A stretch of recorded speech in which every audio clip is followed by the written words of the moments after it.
अस्सलाम वालेकुम everyone, this is D3 exercise 18C question number exercise 8C I am so sorry exercise 8C question number 14, जिसमें हमें कुछ information दी और कहा जा रहा है कि मालूम कीजिए कि आइदर ये ट्रायंगल कंस्ट्रक्टेबल है भी या नहीं। वैसे तो जूनियर क्लासेस में हमने पढ़ा था कि तमाम ट्रायंगल्स अगर आपके पास सम ऑफ 3 एंगल 180 डिग्री आता है तो वो ट्रायंगल कंस्ट्रक्टेबल है, अदरवाइज़ नहीं है। बट यहाँ पर कुछ कंडीशन इन्होंने डिफरेंट दे दी है। यहाँ पर इन्होंने हमें कहा है कि एंगल ABC जो है वो 90 डिग्री है, दैट्स ओके, ठीक है जी।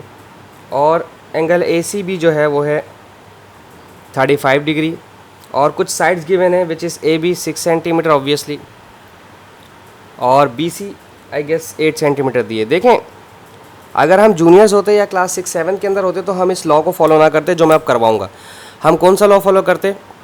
हमारे पास 3 एंगल दिए हुए होते, 90, 35 और एक और एंगल दिया जाता, ठीक है। हम उन्हें प्लस करते तो 180 आंसर आता, तो दैट्स मीन कि ट्रायंगल कंस्ट्रक्टेबल है, ट्रायंगल एग्जिस्ट करता है, पॉसिबल है। बट अगर तीनों एंगल्स जो गिवन एंगल होते उन्हें ऐड करने पर 180 से एक्सीड करता या 180 से कम होता, लाइक 179.5 होता तो भी रॉन्ग, और 180.5 होता तो भी रॉन्ग। एग्जैक्ट 180 आंसर आना चाहिए था 3 एंगल्स को सम अप करके, तो ट्रायंगल कंस्ट्रक्टेबल था। बट यहाँ पर इन्होंने कंडीशन कर दी है चेंज। एक ट्रायंगल इमेजनरी सा बना लेते हैं हम, ताकि हम समझ सकें कि हम कहाँ पर कौन सी साइड ले रहे हैं। देखें, जितना ज़्यादा आप अच्छे तरीके से शेप से समझ पाते हैं ना, मैं भी नहीं समझ पाएंगे हम उसके अलावा। ABC 90 डिग्री यानी कि जो सेंटर अल्फ़ाबेट है ना, यहाँ पर 90 डिग्री लिखना है। दिस इज़ माई 90 डिग्री, ज़रूरत ही नहीं है। ACB ये रखा हुआ है, ACB यानी कि C पर आपने लिखना है 35 डिग्री, मैंने C पर 35 डिग्री लिख दिया। तो ऑब्वियसली 90 माइनस 35 हो जाएगा हमारे पास, दिस इज़ 5, 8 माइनस 8 हो गया, 8 और 3 5, दिस इज़ 55, ठीक है। ये मैंने कैसे निकाला? मैंने 180 में से 90 माइनस किया, उसमें से ये माइनस किया, तो मेरे पास 55 एंगल बचा, ठीक है। 180 में से 2 गिवन एंगल माइनस कर दें तो तीसरा एंगल निकल आता है। अच्छा, अब इनकी alphabets ACB which is AB 6 है, यहाँ 6 लिख दें, BC 8 है, BC 8 लिख दें, ठीक है। अब आप लगाएं साइन का law, A upon sine A, B upon sine B और C अपॉन साइन C, ठीक है ना।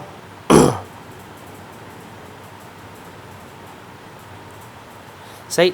अब यहाँ पर A जो है, A के ऑपोजिट वाली साइड तो हमें दी हुई नहीं, ठीक है, तो हमें इसका नहीं लेना देना, ठीक है। जो चीज़ें हमें लेनी है उसके हम वैल्यूज़ लिख देते हैं, ठीक है।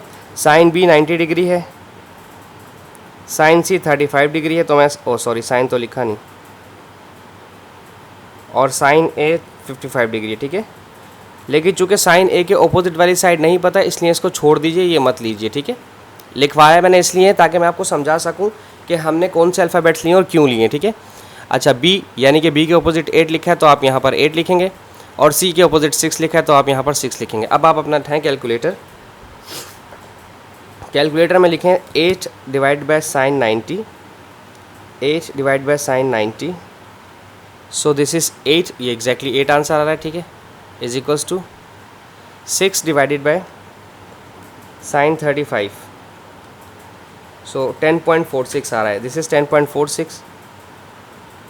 तो क्या हुआ, ये दोनों तो बराबर नहीं है, 8 और 10.5 बराबर नहीं है, तो आप क्या बोलेंगे, लिखेंगे हम इसमें क्या लिखेंगे, कैन नॉट बी कंस्ट्रक्टेबल या कैन नॉट बी इसका एक वर्ड इस्तेमाल होता है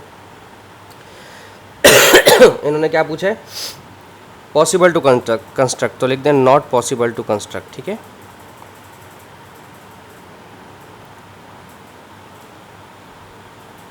ठीक है, ये हमने लिख दिया नॉट पॉसिबल टू कंस्ट्रक्ट। अब हम इसका इस्तेमाल करते हैं पार्ट बी, ठीक है। पार्ट बी में इंफॉर्मेशन उन्होंने दी है ट्रायंगल PQR,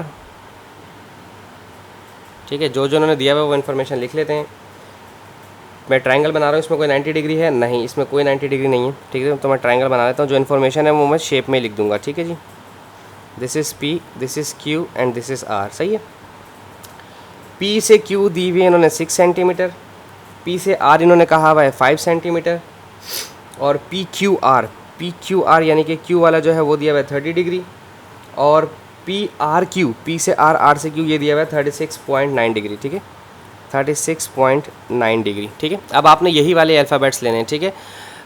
ये वाला लेना है 5 अपॉन, अब आप फार्मूला ना भी लिखें डायरेक्ट, आप 5 upon sine 30 degree is equals to ये वाला साइड, ठीक है, 6 अपॉन साइन 36.9 ले लीजिए, ठीक है। अब आप इसे कैलकुलेट कर लें, 5 divided by sine 30 so this is 10, ये एग्जैक्टली 10 आ रहा है। और इसको देख लेते हैं, 6 डिवाइडेड बाय साइन 36.9, सो ये 9.99 आ रहा है, तो इसको भी 10 कंसिडर किया जा सकता है। So it's mean it is possible to construct, it is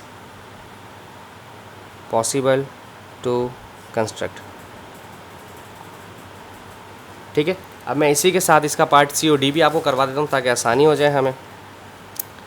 part सी का भी ट्रायंगल हमें 90 डिग्री दिया है, कहीं नहीं कोई 90 डिग्री नहीं दिया, तो हमें ऐसे ही रैंडमली सा रफ सा ट्रायंगल बना देता हूँ। आप ना बनाएं पेपर में, लेकिन ये अपने समझने के लिए लाजमी बनाएं, उससे फ़ायदा ये होगा कि आप गलती नहीं करेंगे। एल से एम 6.9 और where it is L N 7.8 है एल से एन, और एल एम एन यानी कि ये वाला एंगल दिया हुआ है 42 डिग्री, और एल एन एम ये वाली डिग्री दी हुई है कितनी, 57 डिग्री। ठीक है, फिर बहुत ज़्यादा आसान है, इसमें भी आपने सिर्फ वही करना है कि आपने इन दोनों साइड्स को लेना है, like 6.9 upon sine 57 degree equals to, अब ये दोनों साइड लेनी है, साइड अपॉन साइन 42 डिग्री। ठीक है, अब आप अपने कैलकुलेटर का इस्तेमाल कीजिए, 6.9 लिखें कैलकुलेटर में, divided by sine 57, this is 8.22 equals to 7.8 divided by sign